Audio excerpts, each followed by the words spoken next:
Ko hone harawira te māngai mo te rohe pōti o te taitokerau.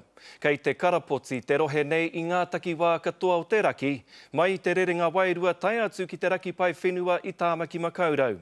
I kai tāia ara i te kāinga ohone harawira mātau i te rangi nei.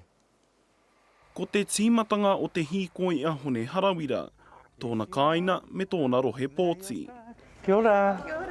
Kei te kaha te tautoko ana kai pōti o te raki i tō rātau māngai. O te mea ke o tāna iwi o te taitokerau, nā rātau e mea tu kia hone. Haere, mahenga mahi, aha ko ngā raru, aha ko ngā kōrero o ona hoa i roto o te tōranga pūmā. The reason why I support him is because at the end of the day, he acts on the mandate of the whānau up here in the Taitokerau. Tūpato, ngā ki o kai hautu o te waka. Ko peka wa rātou mahi. Ko peka o rātou i te kaupapa. Ko te kaupapa i rūtou i rātou te whare pāramatani. Te kaupapa rā, o te mana moana.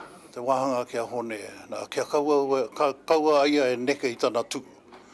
No te mea, me hoki mai te karauna, ki te kaupapa i whakaetia i o tātou mātua tūpuni raro te tiriti o Waitangi.